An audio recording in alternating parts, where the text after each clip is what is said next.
What do you think of that, Roger? Why the lack of media coverage on this deal?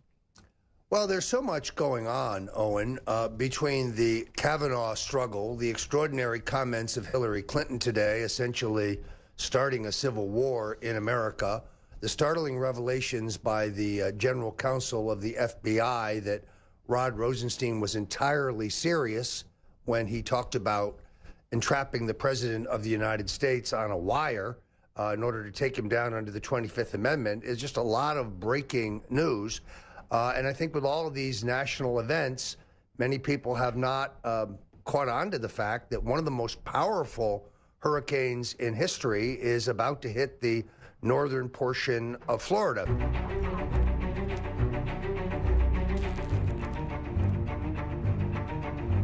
All right, ladies and gentlemen, we've got Roger Stone joining us here, but we have a hurricane in Florida that has just made landfall at Panama City Beach. The flooding is already disastrous, and Sean is calling in from Florida. He's just an hour inland. So I wanted to go to Sean here just to get an update of what the weather is like an hour inland. Sean, what's it looking like for Florida right now? Yes, sir, Owen. I'm actually in Milton, which is a small part of Pensacola. I'm about 2.5 hours from Panama City, where it's made landfall, Michael. Looking out my window, like I said, 2.5 hours away, you really can't see a whole lot. There's not trees blowing around. It's nothing. I mean, you wouldn't know that there's a hurricane 2.5 hours away that's blowing 150 mile an hour. Put it that way, where I'm at. So I'm actually safe and got a lot of family that's in this area, and we're all safe. But anybody in the Panama City area, if you didn't evacuate, well, I sure hope you got your stuff together, because it's nasty. And I don't feel like it got the attention that it needed here locally, and how strong this storm was going to be. Well, yeah, that's what I was saying earlier. It becomes a news phenomenon more than anything. And because this wasn't a news phenomenon, it seemed like nobody really cared, and it just sprung up on people. Exactly. That's it. I'll give a quick shout out. SpaghettiModels.com, Mike's weather page. He's became very familiar or very popular in the last several years, since 2004. He does his own basically website, and he takes all the radars from all over the place and puts them on one page, really easy to see.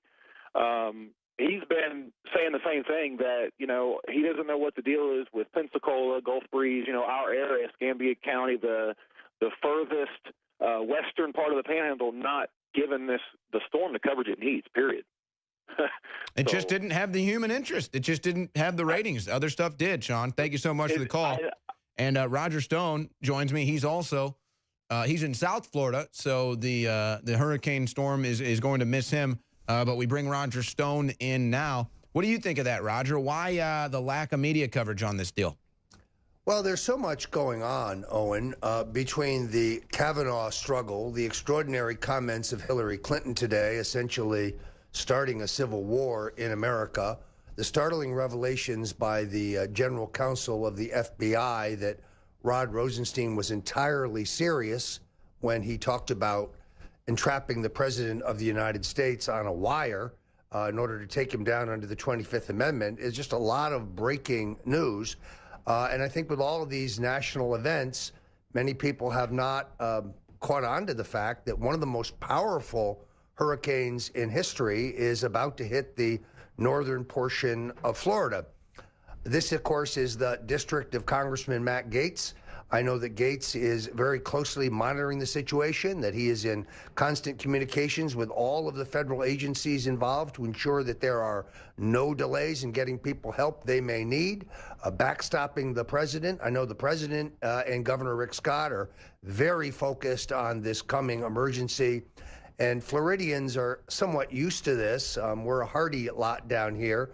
I can say that we're not expected to feel the results here in South Florida other than some winds and a stiff rain, but our prayers and our best hopes go out to our friends and fellow Floridians to the north. What do you make of Hillary Clinton's comments, Roger?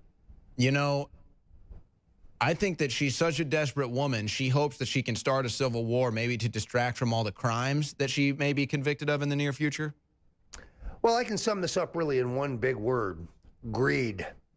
The Clintons are epically greedy. Not only is Hillary a short-tempered, foul-mouthed, self-centered kleptocrat, But she has still not gotten over her defeat at the improbable 2016 election.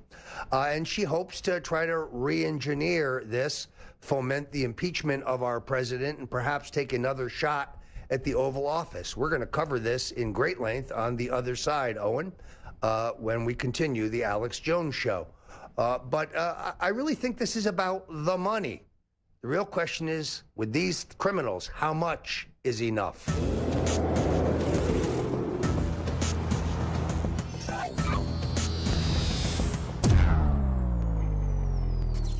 Climb to the top of the food chain with Alpha Power by InfoWars Life. For those who want to increase testosterone and energy levels. Most men know that testosterone levels begin to decline starting around 30 at a rate of about 1 to 2% per year. This drop can show signs such as fatigue, low energy, low sex drive, and muscle loss. Alpha Power is packed with some of the most potent and clinically tested ingredients on the market. The secret is in the synergistic blend of ancient ingredients that have been concentrated into their most potent forms, including Eurycoma longifolia, originally from Malaysia, maca root from Peru, horny goatweed from China, and tribulus from India. Reach your alpha male potential with Alpha Power. Head to InfoWarsLife.com and secure your bottle today.